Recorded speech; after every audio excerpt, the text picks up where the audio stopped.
Hi everyone. So welcome to the 19th century. Woohoo!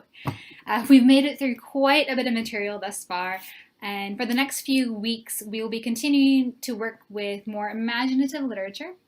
And this week, for instance, we have our very first short story with Irving's Legend.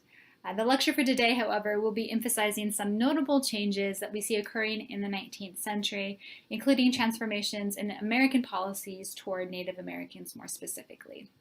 So our keywords for this week tend to emphasize these changes, and we'll talk about some of these in next week as well. All right. So it may seem that the American Revolution wasn't that long ago, but our movement into the 19th century does begin with another war with England, the War of 1812 more specifically. In 1812, the U.S. goes to war once again with England over trade restrictions, the impressment of American merchant sailors, and the British support of Native American tribes. This was an unpopular war, and it essentially changes the economic makeup of the United States, which had largely remained a yeoman republic until now. Because of the British blockades of U.S. ports, we start to depend on our own industry, building factories in the north to process textiles. Lowell, Massachusetts would be one of the main locations for that. And this transformation starts to create a divide between the industrial north and the still agricultural south. But the two are still linked economically. The north processes the raw materials that the south is producing. So while we might think kind of symbolically of a split between the north and the south, economically they're still very much intertwined.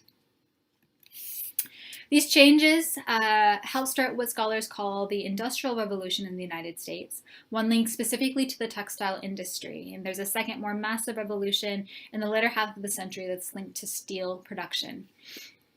The Industrial Revolution requires the construction of new roads and canals and other modes of transportation and communication. We see a transformation in the market system. It's no longer face-to-face, and purchasers never perhaps meet the workers who make their goods. We also see an emphasis on profit rather than subsistence. That becomes our primary goal, and the emergence of capitalism. The U.S. then becomes bound together not by political independence, as we saw more so in the late 18th century, but rather by the marketplace. And as a result, we do see an increased exploitations of workers, women, children, and immigrants.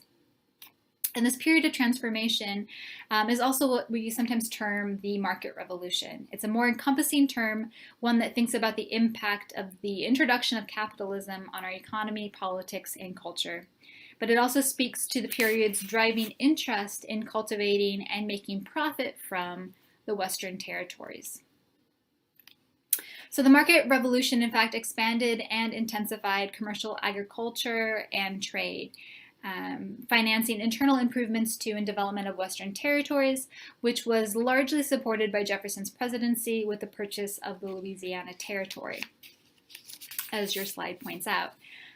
This westward expansion eventually leads to new national conflicts over the question of slavery, the treatment of Native Americans and immigrants, and eventually helps lead to the Mexican-American War. So I gave you just a little bit of some of the key dates that mark the first half of the century on your slide. But today, however, I'd like to focus on the impact of these new emergent policies on Native American tribes more specifically. In both the Revolutionary War and the War of 1812, most American Indians fought on the side of the British because they faced little threat of the British taking their land. The conflicts had two main consequences. One is that the U.S. treated tribes as sovereign governments, and two, animus grew between white settlers and the indigenous populations. There was a long history of acquiring Indian land, specifically by deceit or coercion, but it was not until James Monroe's presidency that the U.S. began more aggressively to force Native Americans west. Then Andrew Jackson, who had fought against Native Americans in multiple wars, upon becoming president, he insisted that the U.S. should be more aggressive in its efforts to move all Indian tribes living east of the Mississippi River to west of the Mississippi. He fully abandons the tradition of treating Indian tribes as sovereign, discrete nations, and eventually in 1830, the American Indian Removal Act was passed. As your slide points out, it's the act itself placed far greater pressure on tribes to resettle in Western lands, and it then eventually paves the way for the reluctant and mostly forcible immigration of tens of thousands of American Indians to the West, which we term more generally the Trail of Tears.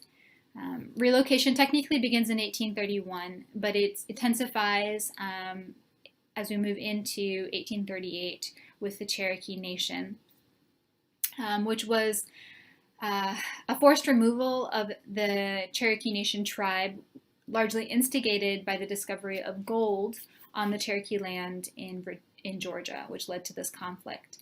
And although the Cherokee rights to the land was initially upheld by the Supreme Court, Jackson refused to send federal troops to safeguard those rights, essentially refusing to enforce that ruling. And as a result, the Cherokee Nation was forced to relocate in 1838, enduring heavy rain, snow, and freezing temperatures that led to upwards of 4,000 deaths. The relocation of American Indian tribes in this period, as well as the U.S.'s broader policies toward the population, is viewed by scholars as a type of genocide, as we saw not only over 4,000 deaths of the Cherokee people alone, but also the disintegration of their political and social institutions that ultimately had a very devastating impact on the preservation of their culture, language, religion, and economic existence. And so that those transformations and impacts fit the definition of genocide, which is outlined on your slide. And while some white Americans responded with outrage to the treatment of these Native people, the period's investment in the new racial science that we saw glimmers of in Jefferson, so in Unit 2, this new racial science ultimately helped support these largely devastating decisions. As Horsman points out on your slide, political power was exercised by those who believed the Indians to be inferior and who expected them ultimately to disappear. And he's a scholar who writes on these concepts. We also have a slide, some language from Charles Caldwell, so somebody who was writing in 1830, and he provides us with an example of the emergent arguments against assimilation in the 19th century, so kind of a continual carryover of that early racist discourse that we saw with the late 18th century texts. As a result of some of these perspectives, we also see an increase in the representation of the noble savage, which was an idealized concept of the uncivilized man uncorrupted by the influences of civilization.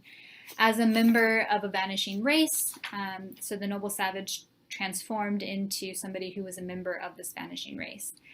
And this was a highly romanticized vision of the plight of the American Indian that allowed white readers to sympathize with Native American tribes, but not necessarily act as their advocates.